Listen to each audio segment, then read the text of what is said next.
Halo, selamat pagi semuanya. Apa kabar kalian hari ini? Bapak doakan kalian semua sehat selalu ya. Dan tidak lupa lagi Bapak ingatkan untuk kalian semua tetap belajar walaupun itu di rumah. Dan yang pastinya harus tetap jaga kesehatan kalian masing-masing. Karena apa? Karena kalau kita sehat, kita bisa melakukan aktivitas kita sehari-hari ya. Dan yang pastinya harus tetap semangat, oke? Nah, di video kali ini Bapak akan membahas yaitu tentang sistem pernapasan hewan. Hewan itu memiliki sistem pernapasan yang berbeda-beda ya. Sistem pernapasan hewan disesuaikan dengan tempat hidupnya. Jadi sistem pernapasan itu meliputi organ-organ pernapasan dan cara kerja organ-organ pernapasan tersebut. Sekarang adalah beberapa jenis hewan dan sistem pernapasannya. Sekarang kita lihat yang pertama. Nah, yang pertama di sini adalah cacing tanah. Kita lihat sistem pernapasannya. Cacing tanah ini bernapas menggunakan permukaan kulitnya yang basah dan berlendir. Jadi permukaan kulit tersebut membantu pertukaran gas oksigen dan karbon dioksida. Nah itu ya. Jadi cacing ini bernapas menggunakan permukaan kulitnya yang basah dan berlendir ya. Jadi permukaan kulitnya tersebutlah yang membantu pertukaran gas oksigen dan karbon dioksida. Nah jadi seperti itu pernapasan cacing tanah ya. Sekarang kita lihat yang berikutnya adalah serangga. Serangga ini bernapas menggunakan trakea. Nah, apa itu trakea? Trakea adalah saluran-saluran halus yang bercabang dan tersebar di seluruh tubuh serangga. Nah, cara bernapasnya adalah oksigen masuk melalui lubang yang disebut stigma, lalu diedarkan melalui trakea ke seluruh tubuh serangga. Nah, jadi seperti itu ya. Itu adalah alat pernapasan serangga. Jadi serangga ini tadi bernapas menggunakan trakea. Trakea itu adalah saluran halus yang bercabang dan tersebar. Nah, itu adalah alat pernapasan serangga. Oke, yang berikutnya ini adalah ikan. Ikan itu bernapas menggunakan insang.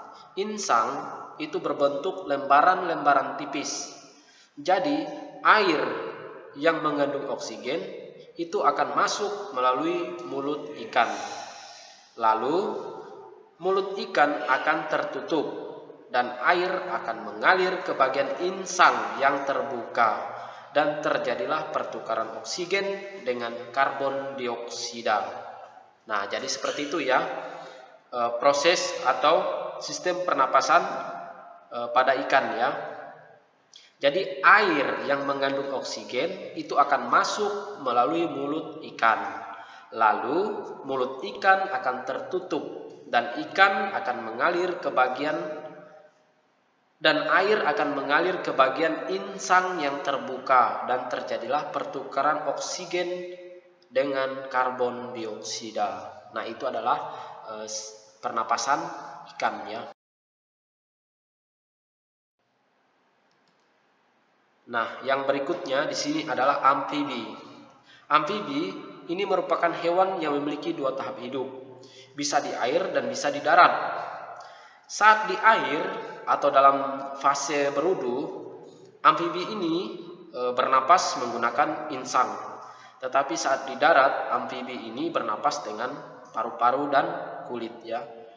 Jadi amfibi ini memiliki kulit yang selalu lembab dan basah untuk membantu pertukaran oksigen dan karbon dioksida.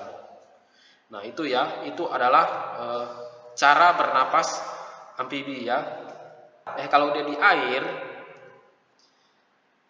dia bernapas menggunakan insang, dan saat di darat, dia itu bernapas dengan paru-paru dan kulit. Makanya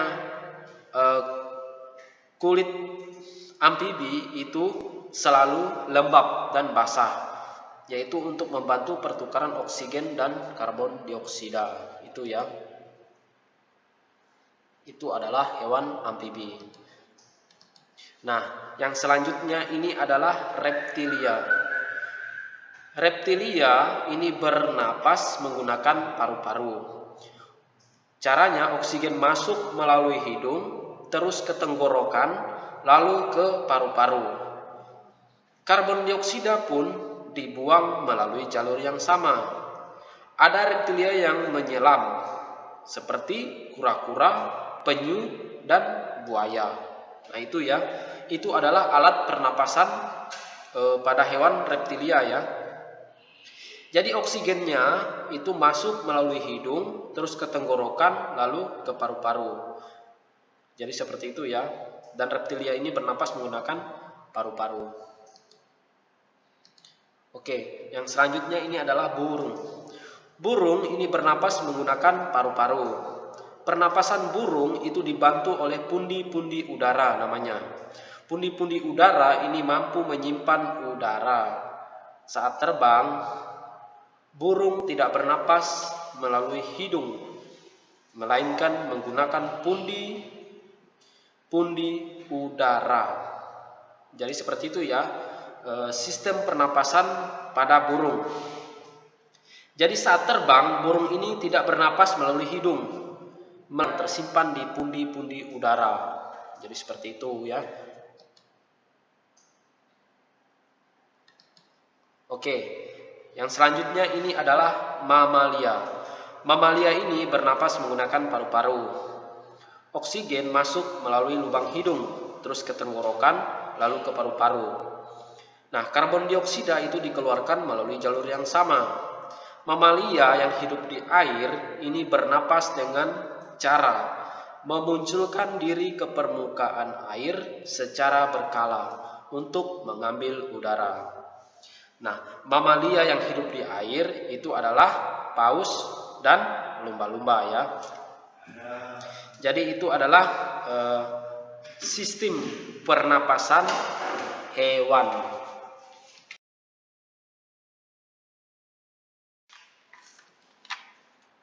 Sekarang kita lihat alat-alat pernapasan pada manusia dan fungsinya. Oke, kita lihat ya.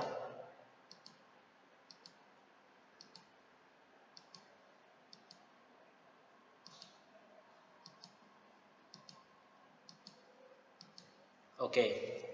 Sekarang kita lihat alat pernapasan pada manusia dan fungsinya. Yang pertama di sini adalah udara masuk ke tubuh, yaitu melalui apa? Iya, rongga hidung. Terus dari rongga hidung itu menuju trakea. Setelah trakea itu lagi menuju ke bronkus, dan bronkus baru dia nyampe ke paru-paru. Terus dari paru-paru ini balik lagi ke bronkus, balik lagi ke trakea, balik lagi ke rongga hidung, dan udara keluar ke tubuh. Nah, jadi seperti itu pernapasan pada manusia ya. Setelah kita hirup, baru kita keluarkan. Pas waktu kita hirup, itu adalah udara masuk ke tubuh. Bukan hanya ke tubuh, terus menuju ke rongga hidung. Setelah menuju ke rongga hidung, masuk lagi ke trakea. Setelah ke trakea, itu ke bronkus. Setelah ke bronkus, baru dia menuju ke paru-paru. Nah, dari paru-paru ini dikeluarkan lagi, menuju bronkus, trakea, rongga hidung, dan udara keluar lagi ke tubuh. Nah, jadi seperti itu alat pernapasan manusia ya, serta fungsi. Oke, sekarang kita perhatikan di sini. Nah, bagian-bagian pernapasan ini ya, bagian pernapasan pada manusia. Yang pertama di sini hidung ya. Fungsi hidung itu bagi manusia adalah penyaringan debu atau kotoran yang berasal dari udara. Udara itu disaring oleh rambut hidung dan debu yang menempel bersama lendir. Terus penyesuaian suhu dan kelembapan udara untuk memudahkan proses penyebaran gas di dalam tubuh. Nah, itu adalah fungsi dari hidung pada manusia ya, yaitu adalah penyaring debu atau kotoran yang berasal dari udara ya. Terus udara disaring oleh rambut hidung dan debu menempel bersama lendir. Itu adalah fungsi hidung pada manusia. Sekarang fungsi trakea atau tenggorokan ya, yaitu penghubung antara bagian hidung dan paru-paru. Antara rongga hidung dan trakea terdapat faring yang merupakan pertemuan rongga hidung dan rongga mulut. Di trakea itu terjadi penyaringan kembali udara yang masuk dan mengantarkan udara tersebut ke paru-paru. Nah, jadi gitu ya. Jadi udara yang kita hirup itu tidak langsung menuju paru-paru ya. Banyak prosesnya di sini. Yaitu antara rongga hidung dan trakea terdapat faring yang merupakan pertemuan rongga hidung dan rongga mulut. Di trakea terjadi penyaringan kembali udara. Nah, jadi udara yang kita hirup ini itu disaring lagi. Disaring. Setelah disaring baru dia masuk ke paru-paru ya. Nah, jadi seperti itu. Yaitu di trakea. Nah, ini penghubung antara bagian hidung dan paru-paru. Antara rongga hidung dan trakea terdapat faring yang merupakan pertemuan rongga hidung dan rongga mulut. Di trakea terdapat penyaringan kembali udara yang masuk dan mengantarkan udara tersebut ke paru-paru. Jadi seperti itu ya. Oke, sekarang kita lihat lagi yang ketiga nih. Nah, di paru-paru kita ini yaitu terdiri lagi dari 3 bagian. Tadi ada dibahas di sini di slide sebelumnya, yaitu ada bronkus, ada bronchiolus dan alveolus. Itu ya. Sekarang kita lihat. Bronkus adalah 2 percabangan dari trakea. Trakea tadi tenggorokan ya. Nah, bronkus adalah 2 percabangan dari trakea yang menuju paru-paru kanan dan kiri. Nah, setiap bronkus itu mengalami percabangan lagi yang disebut bronchiolus. Jadi di dalam bronkus ini mengalami lagi percabangan yang disebut bronchiolus. Nah, di ujung bronchiolus itu terdapat lagi alveolus yang berfungsi sebagai tempat pertukaran oksigen dan karbon dioksida atau CO2 ya.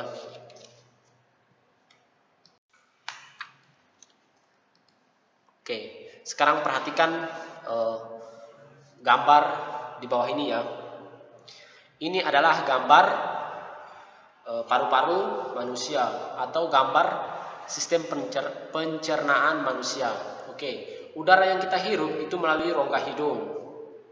Setelah ke rongga hidung menuju rongga mulut. Di rongga mulut di sini ada faring ya. Di bawah faring ini ada laring. Nah, trakea itu di tenggorokan kita ya. Di tenggorokan kita nih. Kita lihat lagi di sini. Ada paru-paru kiri dan ada paru-paru kanan.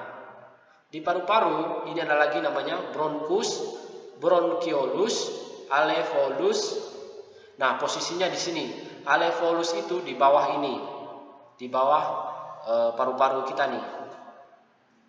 Bronchiolus itu di percabangan ini ya, antara kiri dan kanan paru-paru ya. Nah, ini adalah sistem pernapasan pada manusia ya. Gambarnya ini. Nanti coba diperhatikan lagi ya.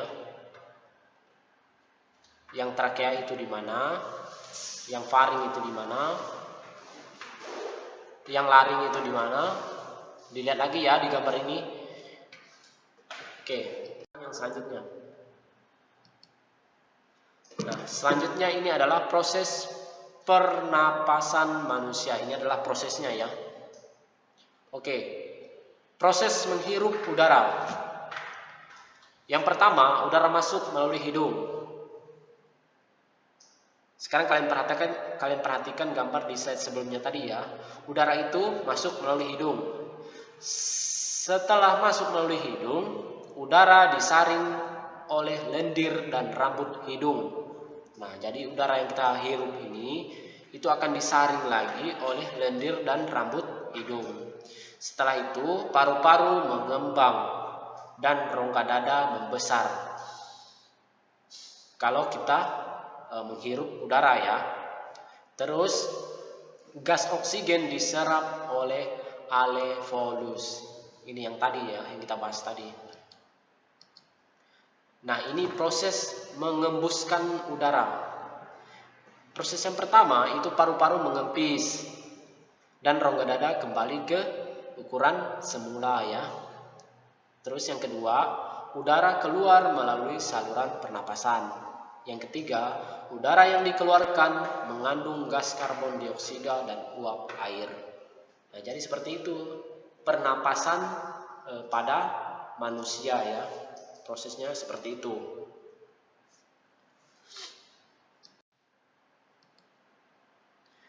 Nah, itu tadi adalah penjelasan pernapasan hewan dan tentang pernapasan manusia ya. Jadi dipelajari lagi, dipahami lagi. Kalau masih banyak yang kurang paham, nanti bisa di browsing ya, lihat di internet. Jangan lupa lagi belajar ya. Dan akhir kata Bapak ucapkan terima kasih. Tuhan Yesus memberkati. Amin.